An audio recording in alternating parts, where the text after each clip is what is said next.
ඔබ වැරද්දක් කළා කියලා කවදාවත් ගෙදර ඉන්න බල්ලා ඔබ අතැල්ල දාලා යන්නේ නැහැ නෙවෙයි. නමුත් ඔබගේ ඥාති සමූහරේම අතාරිනවනේ ඔබ. වැරද්දක් කරන්න ඕනේ නැහැ පින්වතුනි. ඔබ හිතුවොත් එහෙනම් මගේ දරුවයි මායි බිරිඳයි තුන් දෙනාත් එක්කම අපි යනවා පැවිදි වෙන්න කියලා පින්වතුනි. අර ඔබගේ ඥාති හිත මිත්‍රාදී ඔක්කොම මොකද කරන්නේ? අපි උඹලත් එක්ක කිසි සම්බන්ධයක් නැහැ කියලා අයින් කරනවා. එහෙම වෙච්ච අය ඕනේ තරම් හැබැයි පස්සේ ඇවිදලා ඉතින් ඒ අයත් එකතු වෙනවා මේ බෝඩුවට. මේක වෙන කතාවක් නමුත් අර මුල් කාලේදී පින්වතුනි එහෙම අයින් කරනවා.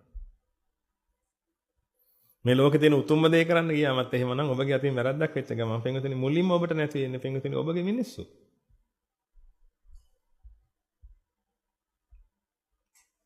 ඒකයි අපි ඔබට කියන්නේ මේ විශේෂයෙන් අම්මලා තාත්තලාට කියන්නේ ඔබගේ දරුවා වැරදි කරනවාමයි ඒකාන්තයෙන්ම කරනවාමයි ආයි කතා දෙකක් නැහැ. ඒ කරපු වෙලාවට පින්වතුනි ඔබ ඉන්න ඕනේ ඔබගේ දරුවත් එක්ක. මොකද ඔබමයි ওই දරුවාට වැරදි කරන්න දේවල් ඔක්කොම කළේ පින්වතුනි. ඔබමයි දෘෂ්ටි දුන්නේ ඔබමයි ෆෝන් එකක් අතට දුන්නේ පින්වතුනි. ඔබ ගෙදර උයා ගන්න ඕනේ කමඩ පොඩි එකක් අතට ෆෝන් එකක් දුන්නා පින්වතුනි. ඒකේ තියෙන්නේ සමහරලාට පින්වතුනි මීයේ පස්සේ ලෝන බලලෙන් යන.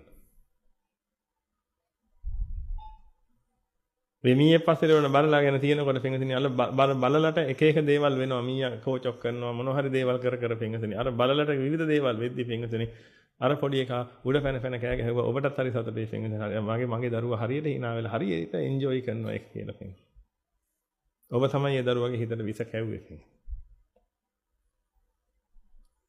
විපතේදී hinaවටපත් වෙන්න. hina වෙන්න. තව කෙනෙකුට විපතක් වුණාට පස්සේ hina වෙන්න කියන්නේ ඔබ ෆෙන්.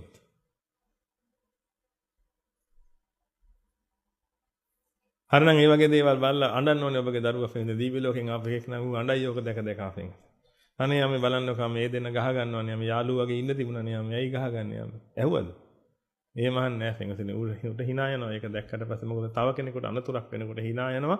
ඒකට හේතුව පින්වතුනි හීනමානෙන් ඉන්නේ ඊගෝ. මේක දන්නවා. මම දරුවා ගැන නෙමෙයි කියන්නේ. දරුවා කියලා එකක් නැහැ ඔය තියෙන්නේ. හිත. ඔය හිත හීනමානෙන් තියෙන්නේ පින්වතුනි. හීනමානෙන් තියෙන නිසා. හැමතිස්සෙම පින්වතුනි තමන් හොඳට ඉඳද්දී අනිත් අයට නරකක් වෙනවා නම් හිතට හරි ජොලියක් එනවා. ඒක නිසාම තමයි පින්වතුනි කවුරු හරි වැරද්දක් කළාට පස්සේ අන්න ඒක පින්වතුනි සමාජ මාධ්‍ය හරහා හරි සීක්‍රෙන් යන්නේ. කාගේ නෙතින් වැරද්දක් වුණා.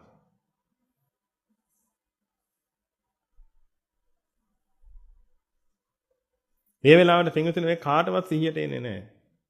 ඒ වැරද්දක් කරපු දරුවට අම්මා තාත්තා එක්ක ඉන්නවා කියලා. ඒ දරුවා හෝ වේවා කවුරු හරි කෙනෙක් මම දරුවා කියලා කියන්නේ. 10ට අඩුයි කියන එක නෙමෙයි. වැරද්දක් කරපු මිනිස්සයා කියලා ගමු. ඔය වැරද්දක් කරපු මිනිස්සයාට පින්වතුනි හරි මේ මිනිස්සයා වැරදි කියලා හිතමු. මේ මිනිස්සයා වැරදි. හරි. නමුත් මේ මිනිස්සයාගේ නිර්දෝෂී බිරිඳක් ඉන්නව නේද? ස්වාමි පුරුෂයෙක් ඉන්නව නේද?